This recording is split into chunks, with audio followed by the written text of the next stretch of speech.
La mission de DeepMind est tout simplement monumentale. Construire une intelligence artificielle générale, une AGI. Il ne s'agit pas de créer des programmes intelligents, non. Il s'agit de résoudre le concept même d'intelligence, pour ensuite pouvoir, tout résoudre. Et cette citation du cofondateur, Demis Hassabis, ce n'est pas juste une belle phrase. C'est le fil rouge de toute cette histoire. C'est l'ambition qui a tout démarré.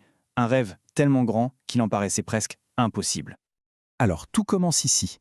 Pour vraiment comprendre la quête de DeepMind, il faut d'abord comprendre l'esprit de son fondateur, un jeune prodige des échecs qui s'est toujours posé des questions sur la nature même de la pensée. C'est difficile à imaginer aujourd'hui, c'est vrai, mais à l'époque, parler d'IA, et surtout d'AGI, ce n'était pas du tout pris au sérieux. Si on disait qu'on travaillait là-dessus, on passait pour un scientifique un peu fantasque. C'était un domaine marginal, presque un gros mot. Et c'est au milieu de tout ce scepticisme que Demis a trouvé Chainleg. Ils avaient un peu l'impression d'être les gardiens d'un secret. Ils partageaient cette conviction profonde que construire une AGI, non seulement c'était possible, mais que c'était la chose la plus importante à faire. Et c'est sur cette base qu'ils ont décidé de monter une entreprise. Cette citation, elle illustre parfaitement le fossé qu'il y avait entre leur vision et la réalité du capital risque.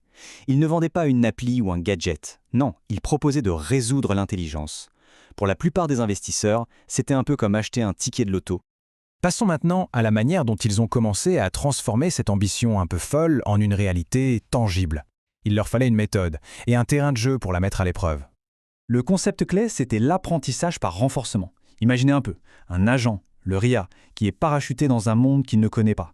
Il ne sait rien, mais il apprend par essai et erreur, en essayant simplement de maximiser son score, sa récompense. C'est une approche super puissante qui s'inspire beaucoup de la façon dont nous, les humains, on apprend. Et où tester cette idée ? Eh bien, les jeux vidéo Atari étaient parfaits pour ça. L'objectif, ce n'était pas de créer un programme pour chaque jeu, mais bien un seul et unique agent capable de regarder les pixels à l'écran, de comprendre les commandes et d'apprendre à maîtriser n'importe quel jeu sans aucune connaissance au départ. Mais attention, ça n'a pas marché tout de suite, loin de là. L'équipe était même sur le point de tout laisser tomber, incapable de faire marquer un seul petit point à leur IA dans Pong, le jeu le plus simple. Et puis, d'un coup, ça a marché. Non seulement l'IA a maîtrisé Pong, mais quand ils l'ont mise sur Breakout, elle a carrément inventé une stratégie optimale que même les développeurs n'avaient jamais envisagée. Creuser un tunnel pour envoyer la balle derrière le mur de briques. C'était la preuve que l'apprentissage pouvait être créatif. Après Atari, DeepMind avait besoin d'un défi beaucoup plus grand pour prouver au monde entier la puissance de son approche. Ils ont choisi un jeu ancien, considéré par beaucoup comme le summum de la stratégie humaine.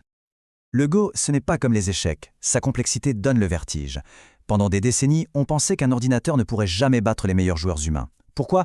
Parce que le jeu repose trop sur l'intuition, sur un sentiment presque artistique du jeu. C'était le test ultime. Le monde entier regardait. Et au cours du deuxième match, AlphaGo a fait quelque chose d'inexplicable. Le fameux coup 37. Ce n'était pas un coup qu'un humain aurait joué. Les commentateurs étaient perdus, ils pensaient que c'était une erreur. Mais ce n'en était pas une. L'impact de ce moment a été immense. AlphaGo lui-même a estimé que la probabilité qu'un humain joue ce coup était d'1 sur 10 000. Ce n'était donc pas juste un calcul brut, c'était un acte de créativité de la machine. Lee Sedol a été tellement secoué qu'il a dû quitter la pièce pendant un quart d'heure pour reprendre ses esprits. Cette victoire a absolument tout changé. Pour beaucoup, surtout en Asie, ça a été un véritable signal d'alarme. Un peu comme le lancement du satellite Sputnik, qui avait déclenché la course à l'espace, la victoire d'AlphaGo a lancé une course mondiale à l'IA. Ça a prouvé que cette technologie n'était plus de la science-fiction. Mais les jeux, ça n'a jamais été la finalité. C'était juste un terrain d'entraînement. La véritable mission a toujours été d'utiliser l'IA pour s'attaquer à de grands défis scientifiques. Et le prochain sur la liste était un problème qui donnait du fil à retordre aux biologistes depuis 50 ans. La question était simple, mais incroyablement profonde. Les protéines, ce sont les machines de la vie. Et c'est leur forme en 3D qui détermine leur fonction. Si on pouvait prédire cette forme juste à partir de leur séquence, ça pourrait révolutionner la médecine. Mais le problème était d'une difficulté inouïe. DeepMind a donc créé AlphaFold et a participé à la compétition CASP, un peu les Jeux Olympiques du repliement des protéines. Et ils ont gagné, 2 -. Mais ce fut un moment d'humilité. Leurs prédictions, même si c'était les meilleures, n'étaient pas encore assez précises pour être vraiment utiles à la recherche. Cette analogie, elle capture parfaitement leur situation. Être le meilleur dans un domaine où tout le monde échoue, ça ne sert à rien si on n'atteint pas le véritable objectif. Il fallait qu'ils repensent complètement leur approche. Après 2 ans de travail acharné et une refonte totale, ils sont revenus avec une nouvelle version d'AlphaFold. Et là, les résultats étaient époustouflants. tellement précis qu'ils avaient, en gros, résolu le problème. Ils ont ensuite utilisé ce système pour prédire la structure de 200 millions de protéines. Et c'est là que l'histoire prend une tournure vraiment extraordinaire. Au lieu de monétiser cette avancée, ils ont tout rendu public. Ils ont offert cette connaissance au monde entier, accélérant potentiellement des décennies de recherche en biologie et en médecine, de la lutte contre le paludisme à la conception de nouveaux médicaments. Du jeu de Go à la résolution d'un grand défi scientifique, le voyage a été incroyable.